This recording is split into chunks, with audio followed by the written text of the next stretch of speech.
King Rakshit and Rishabh showed me like the path into the industry. They gave me this opportunity.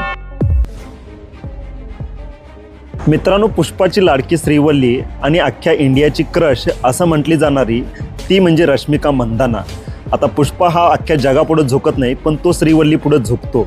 आता या श्रीवल्लीला नेमकं हिच्या राज्यात ban का आहे?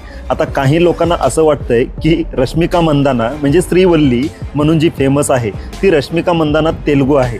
तर त्यांच्या माहितीसाठी मला सांगायचं आहे, ती तेलुगू नाही आहे, ती आहे कन्नडिगा, म्हणजे ती कर्नाटकाची आहे. आता असं का होतंय की कर्नाटकामध्ये तिचे चित्रपट बॅन करण्याची मागणी येत आहे. तिच्या लोकांनी म्हणजे कर्नाटकच्या लोकांनी तिच्यावर अक्षरशः बहिष्कार टाकला आहे. काय नेमका विषय काय आहे, तिचे चित्रपट का बॅन होत आहेत, हेच सगळे या व्हिडिओमध्ये तुम्हाला मी सांगणार आहे. चला तर मग व्हिडिओ सुरू करूया. मी खडूस आणि स्वागत आहे तुमचं आपल्या खडूसगिरीमध्ये. पहिला सगळ्यात आधी बोलायचं म्हणजे तिचा जन्म हा कर्नाटकचा म्हणजे तिचं मूळचं गाव कोडगू या जिल्ह्यातील आहे. आणि तिची जी फॅमिली बॅकग्राऊंड आहे ना ती जबरदस्त आहे. म्हणजे चांगलं त्यांचं कॉफीचं सगळ्यात भलं मोठं शेत आहे आणि म्हणजे एक सेटल्ड घरातून ती आलेली आहे. जसं तिनं पूर्णपणे जे एज्युकेशन जे घेतलं ते CBSE स्कूलमधून, त्याच्यानंतर तिनं BA केलं, मास्टर्स केलं आणि जर्नलिझमसुद्धा केलं, ते म्हणजे बेंगलोरमधून. आणि तेव्हा ती करत असताना तेव्हा तिच्या एका शिक्षकांनी असा सल्ला दिला की एक लॅक्मेची क्लीन अँड क्लिअर या प्रोडक्टची काहीतरी एक कॉम्पिटिशन सुरू आहे, म्हणजे ब्युटीशी रिलेटेड, तू त्याच्यामध्ये भाग घे. आणि जसं काही त्या शिक्षकांनी सांगितलं, त्या एका शिक्षकाचा एक सल्ला हा आयुष्य बदलून टाकतो, हे याचं एक उत्तम उदाहरण. तिचे पण शिक्षक आणि आमचे पण शिक्षक होते. आता आम्ही पण तसं पाहिजे होतो म्हणा. बरं चला, तो मुद्दा बाजूला. त्या एका शिक्षकाच्या त्या एका म्हणजे सूचनेमुळं किंवा एका सजेशनमुळं तिचं पूर्णच्या पूर्ण आयुष्य बदलून गेलं. आणि ते आयुष्य काय बदलून गेलं, तिनं त्या कॉम्पिटिशनमध्ये भाग घेतला. आता कॉम्पिटिशनमध्ये फक्त भागच घेतला नाही तर तिनं ती कॉम्पिटिशन जिंकली.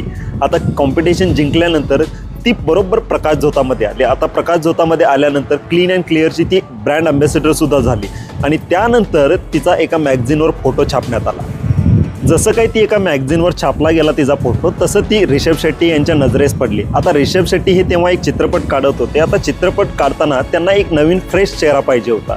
आता त्यासाठी त्यांनी तिला अप्रोच केलं, रश्मिकाला अप्रोच केलं. आता जसं काही रश्मिका मंदानाला अप्रोच केलं, ती खूप खुश झाली. आणि पहिला तर तिला विश्वास बसला नाही की तिला चित्रपट मिळत आहे.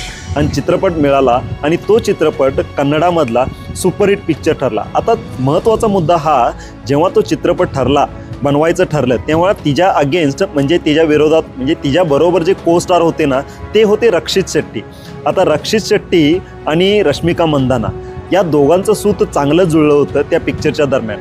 ते म्हणजे ऑन स्क्रीन तर होतंच, त्याच्याबरोबर त्यांच्या ऑफ स्क्रीनसुद्धा जोडी चांगलीच जमली.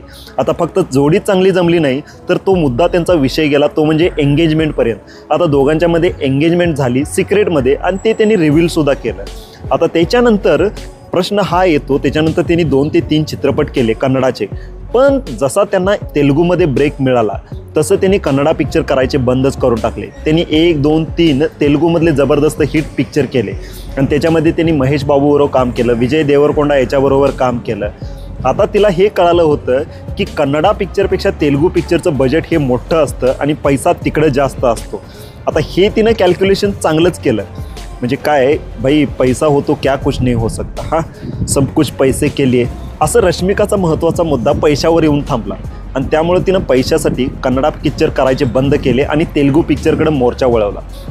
आता तेलुगू पिक्चर करत करत ती नंतर हिंदी पिक्चरमध्ये सुद्धा आली आहे. आणि हिंदी पिक्चरमध्ये पहिल्यांदा आपण तिला बघितलं होतं बघा, कुठला होता तो आपला, पुष्पामध्ये तर बघितलंच होतं, त्यानंतर ती ॲनिमलमध्ये पण होती.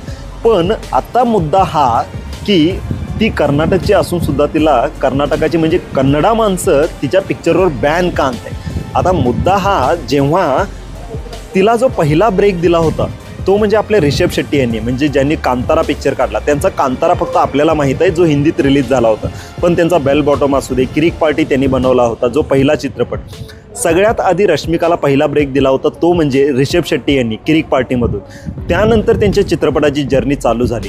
पण त्यानंतर ज्या माणसानं म्हणजे ज्या डायरेक्टरनं आपल्याला ब्रेक दिला त्याचा चित्रपट जेव्हा आला कांतारा, आणि जेव्हा तिला प्रश्न विचारण्यात आला की कांतारा पिक्चर तू बघितलंयस का, त्यावेळी तिनं लोकांना असं म्हटलं की नाही, मला वेळच मिळाला नाही. आता कांतारा पिक्चर तिला बघायला वेळ मिळाला नाही, ज्या लेखक दिग्दर्शकांना आपल्याला पहिला ब्रेक दिला त्याचा चित्रपट बघायला वेळ मिळाला नाही हे लोकांना खटकलं आणि त्या चित्रपटाबद्दल ना तिनं एक पोस्ट टाकली, ना तिनं एक स्टोरी टाकली, काहीच केलं नाही.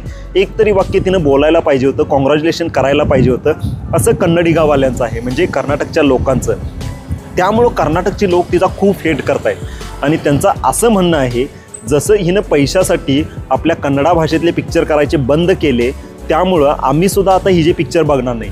आता हे दोघांच्यामध्ये म्युच्युअल अंडरस्टँडिंग झाल्यागतच आहे.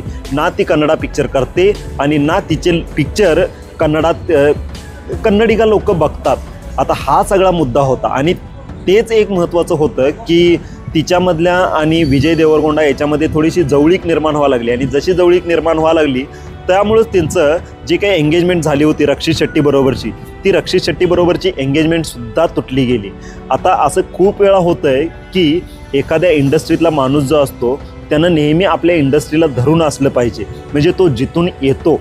जसं बघा आता प्रशांत नील यांनी सुद्धा ही चूक केलेली आहे, पण ती चूक राजामौली हे करत नाहीत. राजामौलींचा जर तुम्ही पिक्चर बघितले तर ते नेहमी आपल्या इंडस्ट्रीतल्या लोकांनाच घेतात, ते म्हणजे त्यांच्या तेलुगू इंडस्ट्रीतल्या. हां, त्यांच्या चित्रपटामध्ये बाकीच्या इंडस्ट्रीतले पण लोक असतात, पण जे मेन कलाकार असतात ते मात्र त्यांचे तेलुगूचेच असतात.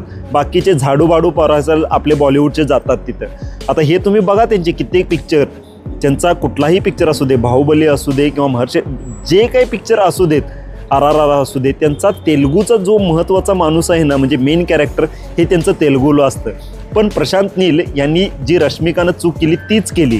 त्यांनी KGFचा म्हणजे KGF काढला, त्याच्यामध्ये यशला सुपरस्टार केलं, पण त्याच्यानंतर त्यांनी सालारमध्ये प्रभासला घेतलं. त्यांनी प्रभासला घेण्याऐवजी दुसऱ्याला घेतलं असतं तरी चाललं असतं, असं कित्येक लोक म्हणत आहेत. आता हे त्या दिग्दर्शकाच्या आणि लेखकाच्या डोक्यावर असतं ते कॅरेक्टर कुणाला सूट होईल. तरी पण कर्नाटकची लोक असं म्हणतायत तिनं ऋषभ शेट्टीला फसवलं, रक्षित शेट्टीला फसवलं, कर्नाटकच्या पूर्ण लोकांना फसवलं, त्यामुळं आता तिला कर्नाटकामध्ये थारा नाही आहे, त्यामुळं आम्ही तिचे पिक्चर बॅन करत आहोत. हा होता महत्त्वाचा आणि पूर्ण विषय आपल्या लाडक्या श्रीवल्लीचा, आपल्या नाही पुष्पाच्या लाडक्या श्रीवल्लीचा, जिनं पुष्पाला झुकवलं पण जिला कर्नाटकाच्या माणसाने झुकवलं. बाकी तुम्हाला व्हिडिओ आवडला असेल तर चॅनलला सबस्क्राईब करा, व्हिडिओला लाईक आणि शेअर जरूर करा.